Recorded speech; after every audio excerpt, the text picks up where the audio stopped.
हम लोग आ गए हैं अपनी अगली क्लास में। विद्युत चुंबकीय प्रेरण में फ्लक्स निकालना, विद्युत वाहक बल का मान निकालना और किस किस तरीके से ग्राफ बनते हैं, कौन से ग्राफ से क्या प्राप्त होता है, ये बात हम कर चुके हैं। अब चूँकि फार्मूले हमने बना लिए और फार्मूलों का जो बेसिक प्रयोग है उन्हें इस्तेमाल करना है वो हम जान चुके हैं, और हमने फैराडे के नियम को समझ लिया कि भाई कैसे होता है विद्युत चुंबकीय प्रेरण।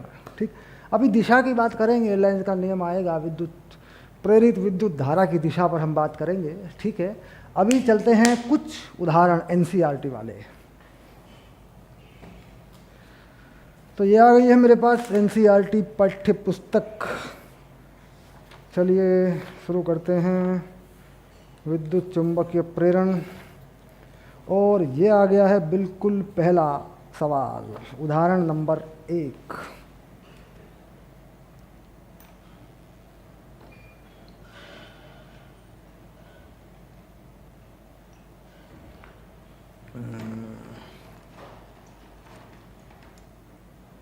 देखिए ये आ गई है कुछ चॉक के टुकड़े लिखने के लिए, लेखन सामग्री।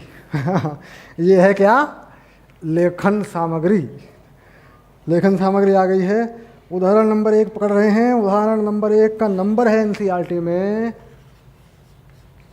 उदाहरण के आगे लिखा है 6.1, 6.1 कह देते हैं। ठीक, 6.1 ऐसा भी बोल देते हैं। हालांकि पॉइंट जो बोला जाता है अंग्रेजी में वो दशमलव के लिए होता है। ये दशमलव नहीं है यार, ये 6.1 नहीं है, ये है 6.1, यानी 6 बताता है चैप्टर का नाम, 1 बताता है उदाहरण का नंबर। ठीक है, चलिए प्रयोग 6.2 पर विचार करें। धारा मापी में अधिक विक्षेप प्राप्त करने के लिए आप क्या करेंगे? धारा मापी की अनुपस्थिति में आप प्रेरित धारा की उपस्थिति किस प्रकार दर्शाएंगे? अब देखिए ये है 6.2 में बनाया गया चित्र। देखिए ये रहा 6.2 का चित्र बना देता हूँ, फटाफट चित्र बना देता हूँ।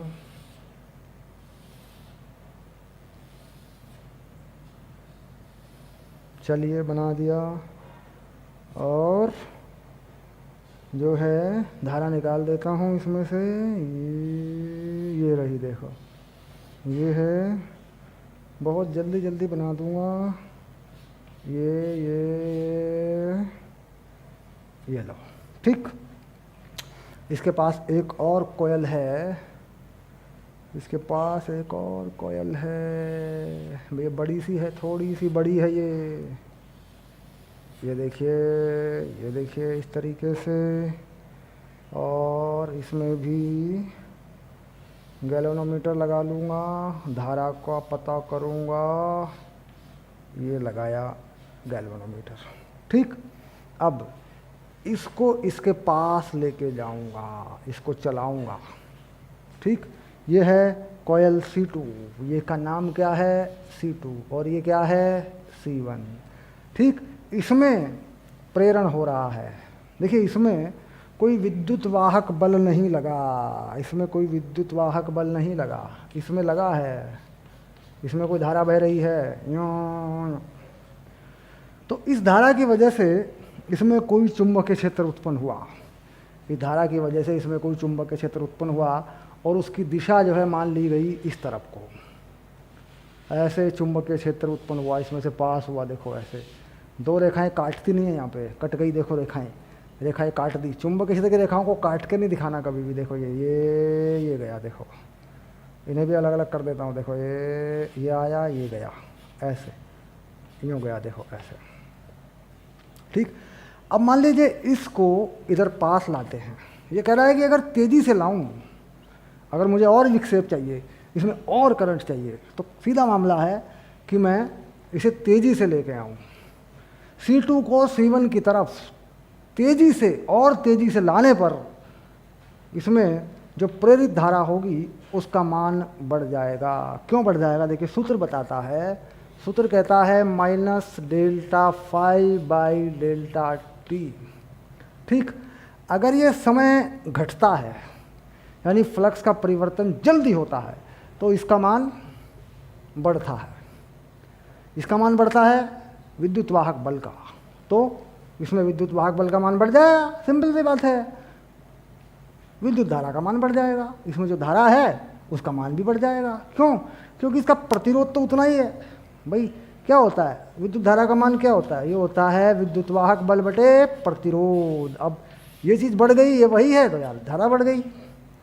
यानी फ्लक्स परिवर्तन को और तेजी से कर दिया जाए तो धारा का मान बढ़ जाएगा। ये पहला सवाल इन्होंने बनाया इस बात पर। धारा मापी में अधिक विक्षेप प्राप्त करने के लिए क्या करेंगे? तो धारा मापी में अधिक विक्षेप प्राप्त करने के लिए C2 को C की तरफ और तेजी से चलाएंगे।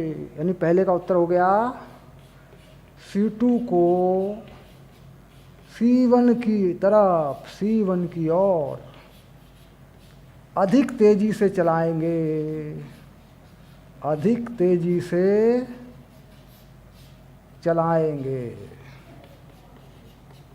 लो भाई, ये हो गया पहले का उत्तर। दूसरे का उत्तर कह रहा जी, अगर ये धारा मापी ना हो, ये गैल्वेनोमीटर ना हो, एमीटर हो, जो भी धारा बता रहा है ये ना हो, तो कैसे पता करोगे? तो कह रहा जी यहाँ पे बल्ब लगा देंगे छोटा सा एक, लो भाई लो भाई लो भाई लो भाई, यहाँ पर एक छोटा सा बल्ब लगा देंगे, ये लग गया। क्या नाम है इसका? बल्ब। ठीक, धारा चलेगी, बल्ब जलेगा। तो छोटा सा बल्ब धारा मापी की जगह लगा देने पर पता चल जाएगा कि इसमें धारा है या नहीं। अगर बल्ब तेज जलेगा तो इसका मतलब धारा का मान बढ़ा। जैसे ही इसको तेज चलाएंगे तो बल्ब झटके से जलेगा, तेज जलेगा। जैसे ही इसको धीरे चलाएंगे तो बल्ब जलेगा, झटके से प्रेरित होगी धारा, तो धीरे चलेगा। यानी बल्ब के धीरे जलने और तेज चलने से भी पता लगाया जा सकता है यहाँ से। अगर तेज चलेंगे और तेज जलाना है बल्ब तो तेज चलेंगे। सिंपल सी बात है, समझ में आ गया। ठीक है, आगे बढ़ते हैं। उदाहरण नंबर 2 अब लेते हैं। उदाहरण नंबर 2,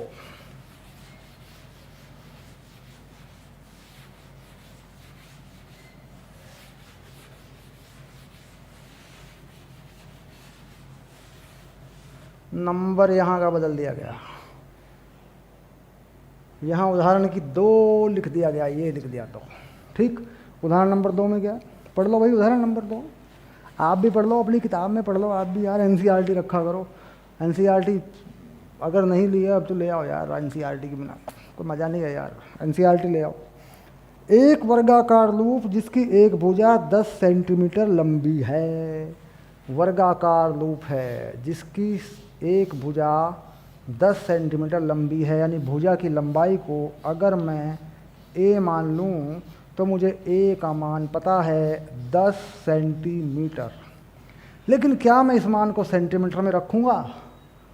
रखा है हमने कभी? नहीं रखेंगे। तो क्या करें, 0.1 मीटर बना दिया। लो भाई लो, एक भुजा हो गई। इससे क्या मिल सकता है भाई?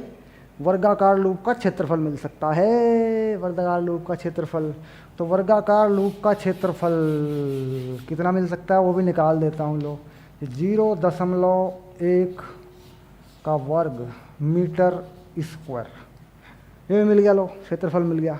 ज़रूरत पड़ेगी इसकी। तथा जिसका प्रतिरोध 5 ओम है। इसका प्रतिरोध भी है भाई, प्रतिरोध है इसका 0.5 ओम बता दिया यार मैंने, 5 पढ़ दिया होगा, दशमलव कहाँ गया यार। ठीक है, हाँ। पूर्व पश्चिम तल में ऊर्ध्वाधर रखा गया है। पूर्व पश्चिम तल में, ठीक, पूर्व और पश्चिम तल में रख दिया गया ये। यानी ये सीधा सीधा मामला है कि इसका जो तल है वो पूर्व पश्चिम है। अब पूर्व पश्चिम चाहे इधर को मान लो चाहे इधर को मान लो, वो तुम्हारी मर्जी पर है। यानी सीधे सीधे मान लूँ मैं कि इधर पूर्व है और इधर पश्चिम है, और ये ऊर्ध्वाधर लटका दिया गया। लो भाई, इसे लटका दिया मैंने, ये लटक गया, ये हो गया लटक गया। लो भाई लटक गया ये, ठीक। एक समान चुंबकीय क्षेत्र उत्तर पूर्व दिशा में तल के आर पार स्थापित किया गया है। उत्तर पूर्व, अब इसके पीछे की तरफ पूरब, पश्चिम, उत्तर, दक्षिण, इसमें अंदर की तरफ क्या होगा? उत्तर होगा और पूरब होगा। यानी उत्तर पूर्व दिशा में यूँ पड़ेगा भाई, ये उत्तर पूर्व दिशा में, ये हो गया उत्तर पूर्व दिशा। इसमें क्या लगाया गया भाई, इसमें चुंबकीय क्षेत्र लगाया गया। कितना लगाया गया भाई चुंबकीय क्षेत्र इसमें? इसमें चुंबकीय क्षेत्र लगा दिया है 0.1 टेस्ला, 0.10 टेस्ला। ठीक, चुंबकीय क्षेत्र को एक समान दर से 0.70 सेकंड में घटाकर शून्य तक लाया गया। यानी इस चुंबकीय क्षेत्र को ख़त्म कर दिया गया, शून्य तक लाया गया। तो फ्लक्स परिवर्तन, तो फ्लक्स कितना होगा देखो, पहला फ्लक्स φ1 बी ए कॉस थीटा 1। अब बी क्या है, बी ये रहा, बी देखो ये रहा बी। ठीक, यानी 0.1। ए क्या है, लूप का एरिया 10⁻⁻2 बन जाएगा। कॉस थीटा पहला एंगल, लूप की लंबवत दिशा से क्षेत्र के बीच का एंगल कितना साफ साफ दिखाई दे रहा है, ये बन रहा है 45 डिग्री। उत्तर पूर्व और लूप के बीच का कोण है, तो ये हो गया cos 45। लो भाई ये भी सद्दा हो गया मामला, बिल्कुल सिंपल। ये क्या है, ये पहला फ्लक्स है। अगर इस लूप में फेरों की संख्या होती, ध्यान रहे, अगर इस लूप में फेरों की संख्या होती तो गुणा करना पड़ता, गुणा करते। फिर यहाँ पे कहीं कहीं पे सवाल में फंस जाता है, आप उस फेरों की संख्या को ना गुणा करना भूल जाते हो, वैसी गलती मत करना, ध्यान रहे। अंतिम फ्लक्स फाई फाइनल, पहला फ्लक्स फाई आई, अंतिम फ्लक्स कह रहा है शून्य तक लाया गया। तो चुंबकीय क्षेत्र शून्य हो गया, तो शून्य हो गया, देखो लो, चुंबकीय क्षेत्र को घटा के शून्य कर दिया, शून्य हो गया। कितना समय अंतराल लगा, समय अंतराल लगा 0.7 सेकंड, 0.70 सेकंड लिखा हुआ है ऐसे, सेकंड में समय लगा है। तो विद्युत वाहक बल, प्रेरित विद्युत वाहक बल, मतलब आप दोनों निकाल ही लोगे यार, अब तो निकाल लोगे। विद्युत वाहक बल, ये ले बच्चे विद्युत वाहक बल। ठीक, चलो आ गया, निकाल लो। कितना होता है, -ΔΦ/ΔT, ये है नियम और सूत्र के अनुसार यही है। ठीक है, माइनस लगाते हैं। अगर तुम नहीं लगाना चाहते तो परिमाण मिलेगा तुम्हें उत्तर में, और अगर कहीं परिमाण से उत्तर की जांच करने वाला संतुष्ट न हुआ तो तुम्हारे नंबर थोड़े से कटेंगे। ठीक, चलो लिखो। तो कुल मिला के ये हो गया फ्लक्स, देखो 10⁻³ और बटे √2, और ये हो गया 0.7। अब देखो, अगर इस √2 को 0.7 से गुणा करोगे तो 1 आएगा, 1, क्योंकि इसका मान क्या होता है 1.41, और गुणा कर दोगे 7 से तो ये आएगा लगभग 1। तो कितना हो गया 10⁻³ वोल्ट। ठीक, कैसा हुआ, माइनस हुआ। ठीक, माइनस आया। विद्युत वाहक बल का मान ज्ञात कीजिए। ठीक, अब मान निकालना है तुम्हें, मान, तो मान निकाल दो, है ना। तो क्या करते हैं, परिमाण निकाल लो। अब परिमाण हो गया 10⁻³ वोल्ट, ये आ गया। अब प्रतिरोध भी दे रखा है, प्रतिरोध भी दिया हुआ है। देखो प्रतिरोध कहाँ है, कहाँ है, कहाँ है, कहाँ है, इसका कोई प्रतिरोध होना चाहिए। ये रहा प्रतिरोध। इस प्रतिरोध से क्या मिल जाएगी तुम्हें, विद्युत धारा। तो प्रेरित विद्युत धारा लूप में, कितना बढ़िया सवाल है यार, लूप में प्रेरित विद्युत धारा कितनी हो गई, देखो 10⁻³ और लूप का प्रतिरोध कितना है 0.5, ये बन गई किसमें, एम्पियर में। तो क्या लग जाएगा, इसके बड़े में 2 आ जाएगा ऊपर, 2 × 10⁻³ एम्पियर। अब 10⁻³ को हटाना चाहते हो ना, कोई बात नहीं, हटा लो।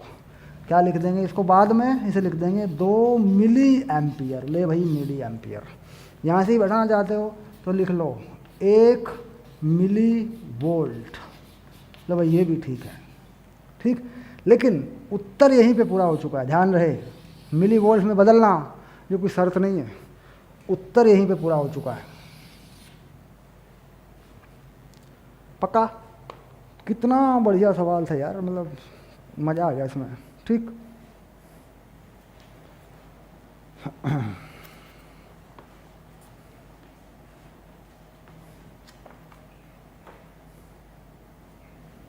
चलिए अब चलते हैं आगे की तरफ और थोड़ा आगे बढ़ते हैं। अगला उदाहरण लेंगे, उदाहरण नंबर 3। ठीक,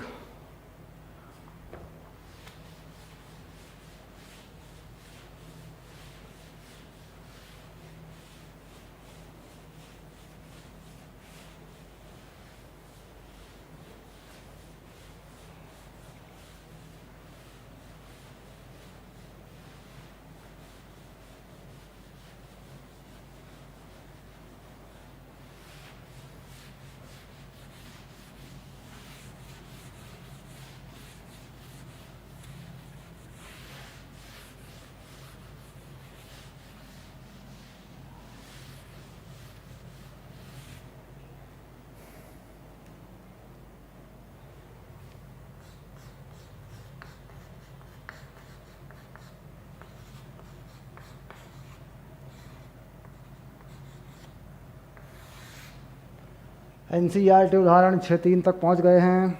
क्या कहना चाहता है? 10 सेंटीमीटर त्रिज्या और 500 फेरों तथा 2 ओम प्रतिरोध की एक वृत्ताकार कुंडली।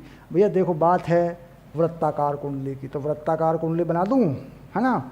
बना रहा हूँ, तो बना दी। देखो ये बना दी वृत्ताकार कुंडली। अच्छा भाई, कितने फेरे हैं? तो भाई फेरे बना रहा हूँ भाई, फेरे, ये है फेरे। ठीक, कितने फेरे हैं? चलो फेरे कितने हैं बताओ। n कितने फेरे हैं? 500 फेरे हैं भाई, बहुत फेरे हैं भैया, ये 500 फेरे हैं। और वृत्ताकार कुंडली की जो त्रिज्या है वो कितनी है, ज़रा उसका भी पता लगे। वृत्ताकार कुंडली की जो त्रिज्या है वो है r, वो कितनी है?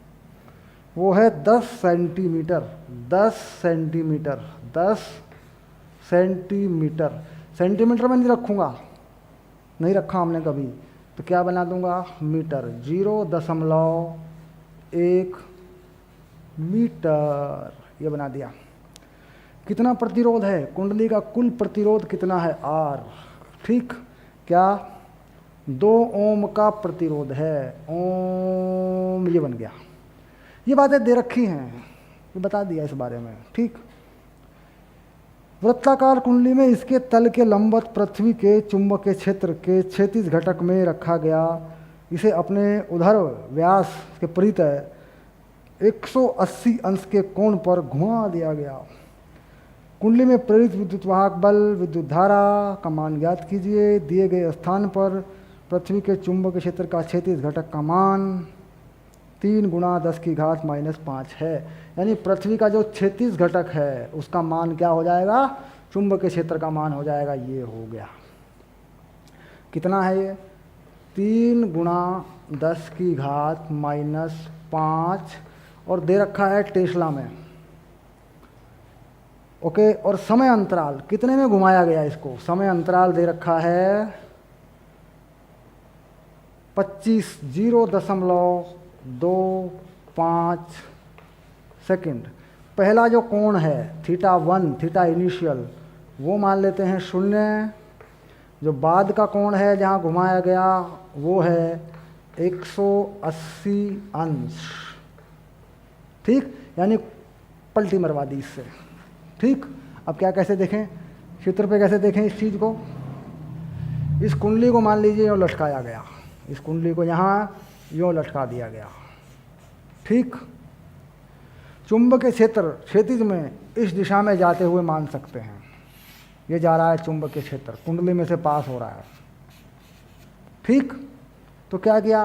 कुंडली को घुमा दिया 180 के कोण पर, कुंडली को पलट दिया गया ऐसे, एक पलटी मरवा दी कुंडली से। तो फ्लक्स कुल कितना पास हुआ और कितनी देर में ऐसा किया गया वो समय अंतराल है। तो देखते हैं पहला फ्लक्स। पहला कोण क्या मान लें, कुंडली का क्षेत्रफल और चुंबकीय क्षेत्र एक ही दिशा में मान लेते हैं, बाद में घटा लेंगे 180 पे कर लेंगे, ठीक है। चलिए देखते हैं। तो पहला जो फ्लक्स है फाई इनिशियल वो है n, इस n को नहीं छोड़ना, ये फेरों की संख्या है, ध्यान रहे, n b a cos 0। दूसरा flux n b a cos 180। क्यों? क्योंकि विद्युत क्षेत्र और क्षेत्रफल, क्षेत्रफल पहले इसी दिशा में मान लिया क्षेत्रफल हमने, पलटी लग गई तो क्षेत्रफल बदल गया, क्षेत्रफल का सदिश उल्टा हो गया, ठीक। अब कितना एंगल बन गया दोनों में, 180, ठीक। अब घटा लें फ्लक्स परिवर्तन φ2 माइनस φ1 कितना हो जाएगा, देखो NBA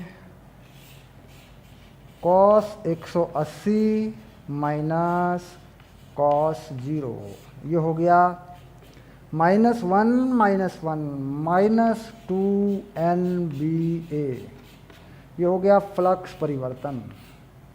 अब विद्युत वाहक बल क्या होता है, फ्लक्स परिवर्तन बटे समय और माइनस से गुणा, तो माइनस माइनस कितना हो गया, प्लस हो गया 2NBA, समय अंतराल डेल्टा टी, ये हो रहा है उत्तर। लेकिन ये है क्या, ये विद्युत वाहक बल। चलो वैल्यू लिख देते हैं।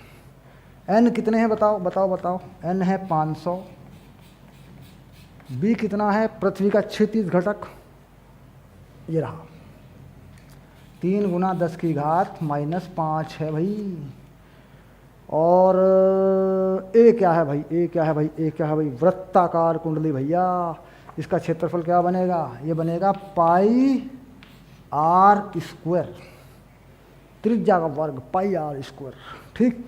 और ये 2 से गुणा भी होगा, ये लो 2NBA, और कितना समय, समय है 0.25, ठीक। अब ये जो मान आ रहा है तुम्हारा, ये किसका मान है बताओ, ये है विद्युत वाहक बल का मान, ठीक। अब ये कितना आ रहा है भाई, जरा देखें, सारे के सारे वैल्यू हल कर दूं, ये आ रहा है तुम्हारा 3.8 गुना 10 की घात -3 वोल्ट, यानी ये मान आ रहा है 3.8 गुना 10 की घात -3 वोल्ट, -3 वोल्ट, ये आ गया विद्युत वाहक बल का मान, प्रेरित विद्युत वाहक बल हो गया ये। अब इसे मिला के देखते हैं यार सही मान कैसे कैसे आया।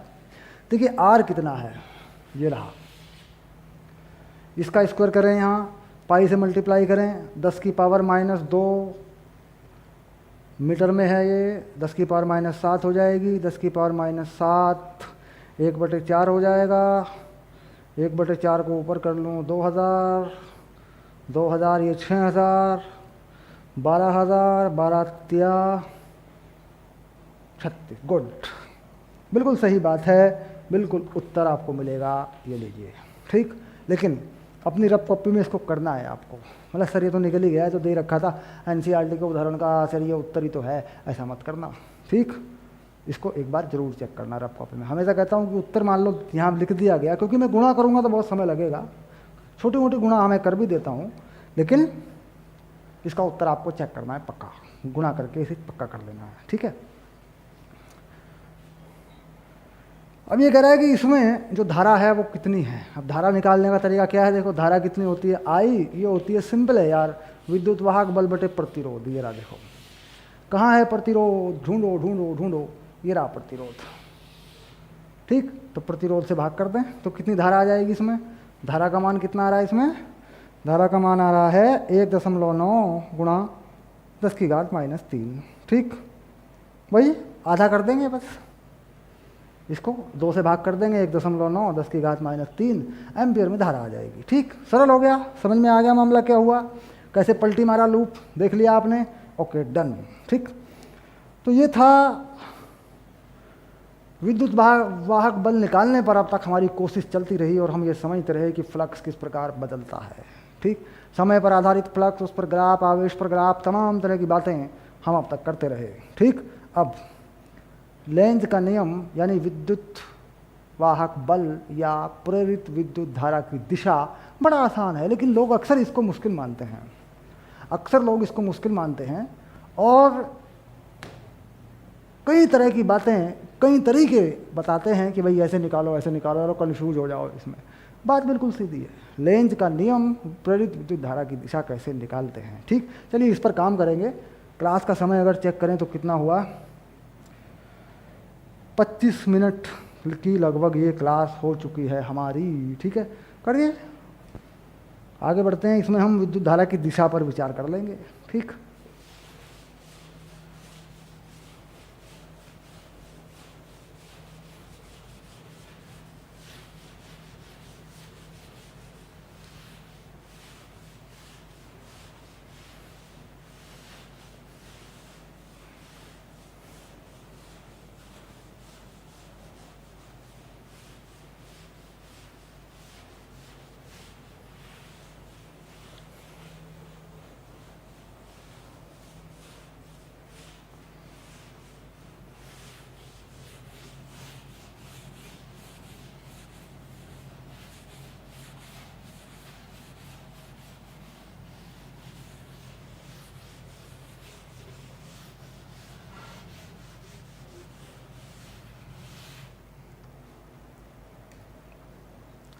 लेंज का नियम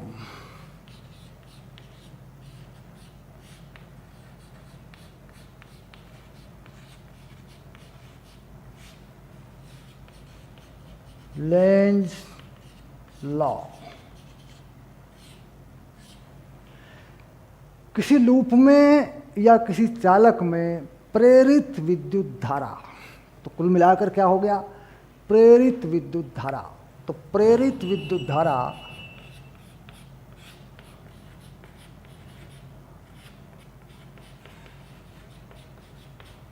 उस बाह्य कारक का विरोध करती है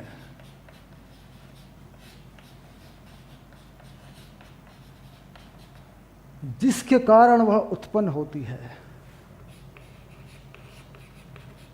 जिसके कारण वह उत्पन्न होती है।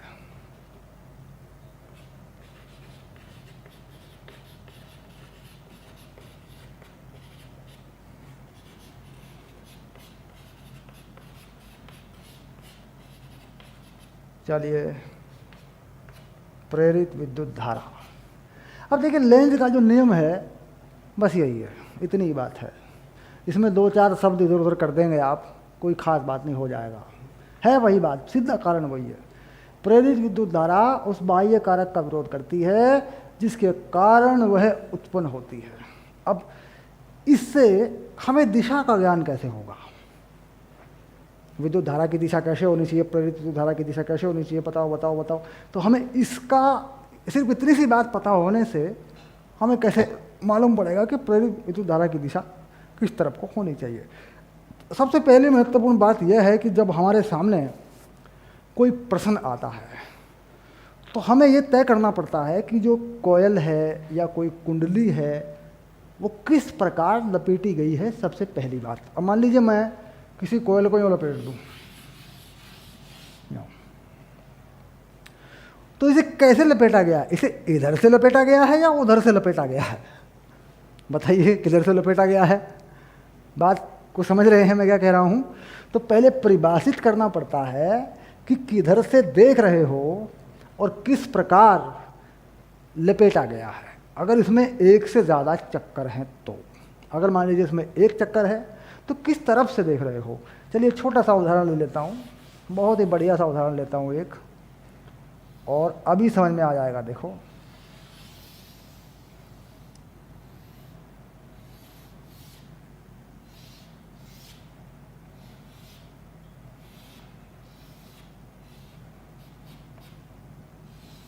ऐसे, और यहाँ लिख देता हूँ एक बिंदु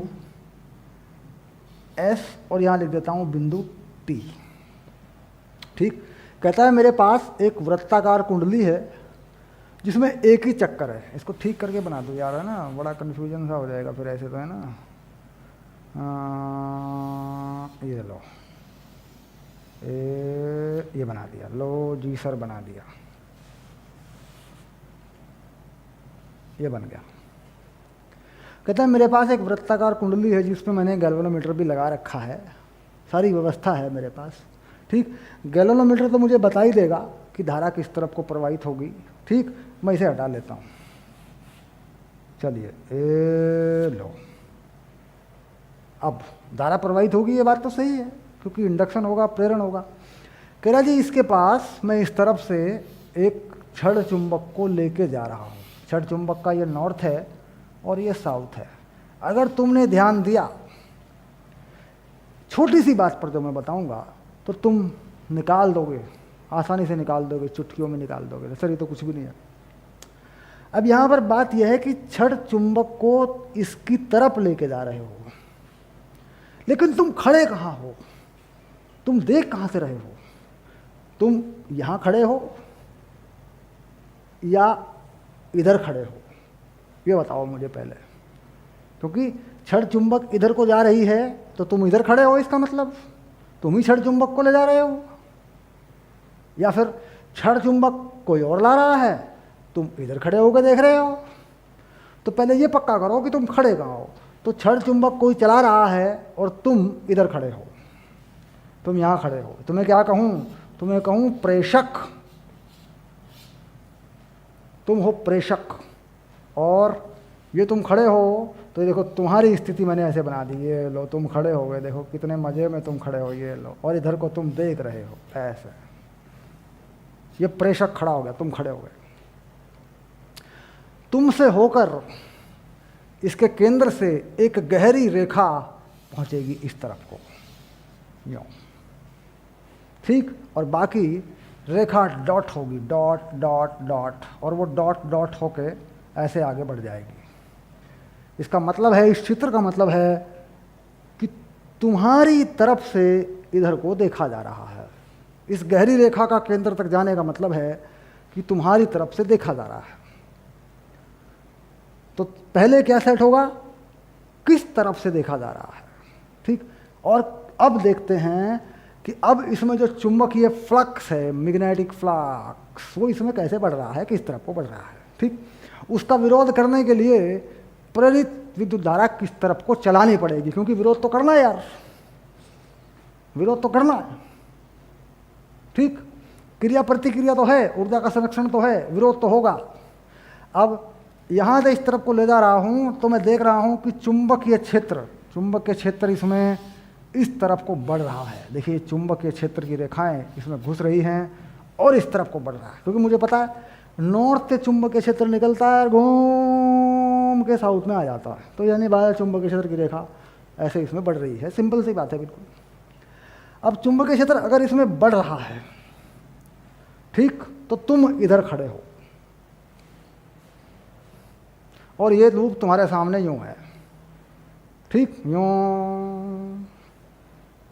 अब तुम्हें क्या करना है, तुम्हारी तरफ को चुंबकीय फ्लक्स बढ़ रहा है, यानी तुम तो इधर खड़े हो, तो तुम्हें इस बढ़ते हुए चुंबकीय फ्लक्स को कम करना है।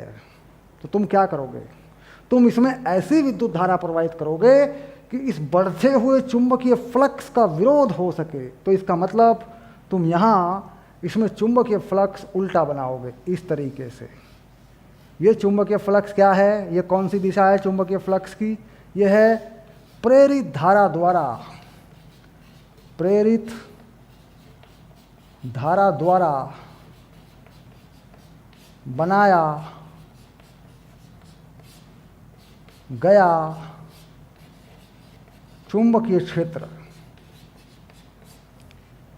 कम करेगा, यही कम करेगा, उल्टा करना पड़ेगा। अब अगर तुम इधर से खड़े होकर उस तरफ को चुंबकीय क्षेत्र पैदा करते हो तो तुम्हें कैसी धारा की आवश्यकता है, तुम्हारी प्रेरित धारा कैसी होनी चाहिए। कह जी इधर से देखने पर इसकी धारा की दिशा वामावर्त होनी चाहिए, आई जो है वामावर्त, कैसी हो गई, वामावर्त। क्यों, क्योंकि वामावर्त बनाओगे यूँ तो अंगूठे के हिसाब से चुंबकीय क्षेत्र उधर को बनेगा। तो तुम्हारी तरफ जो बढ़ रहा है चुंबकीय क्षेत्र नॉर्थ की तरफ से आते हुए, तुम उसे कम कर पाओगे। बस इतनी ही बात है, कहीं भी आसानी से निकाल लोगे, कोई दिक्कत नहीं है। यानी प्रेरित विद्युत धारा द्वारा चुंबकीय फ्लक्स जो है। अब इसके बाद उल्टा करता हूँ, यहीं पर उल्टा कर दूंगा। चलिए, कह रहा हूं जी इस चुंबक को इधर लेके जा रहे हैं भाई, चुंबक की गति की दिशा, यह है चुंबक की गति की दिशा, ठीक। चुंबक की गति की दिशा ये रही। अब क्या होगा, अब सोचो, अब बताओ। तुम यही खड़े हो, तुम यही खड़े हो, दिख रहे हो।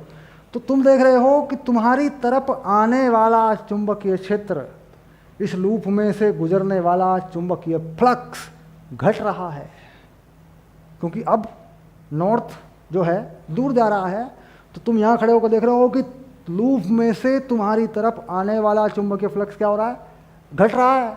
तुम्हें उल्टा करना है, तुम्हें बढ़ाना है, ठीक। तो तुम क्या करोगे, इसमें कैसी धारा बना दोगे, दक्षिणावर्त। अब कैसी धारा बनाओगे, अब बनाओगे इसमें दक्षिणावर्त। क्यों, क्योंकि भाई बढ़ाना है, अपनी तरफ आने वाला चुंबकीय फ्लक्स बढ़ाना है, क्योंकि वो चुंबक तो दूर जा रही है, ये फ्लक्स जो है घट रहा है। तो दक्षिणावर्त यानी एंटी क्लॉकवाइज। तो तुम्हारी तरफ प्रेरित धारा का चुंबकीय फ्लक्स होना चाहिए, क्योंकि घट रहा है वो, उसे बढ़ाना पड़ेगा तुम्हें।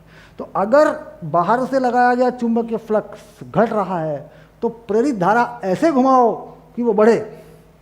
अगर बाहर से आने वाला चुंबकीय फ्लक्स बढ़ रहा है तो प्रेरित धारा ऐसे घुमाओ कि वो घटे। और कहाँ खड़े होकर घुमाओगे, पहले ये तय करो।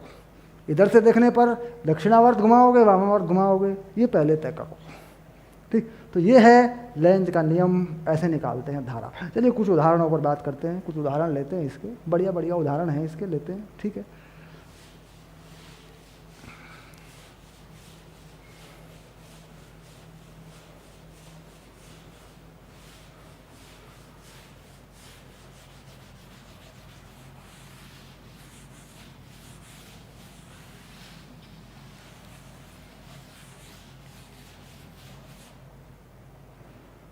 क्लास का समय 40 मिनट, 38 मिनट हो गया। ओके, डन करते हैं। अभी मिलते हैं अगली क्लास में, अगले वीडियो में पहुंच जाओगे फटाक से, कोई चिंता ही नहीं है, ठीक है।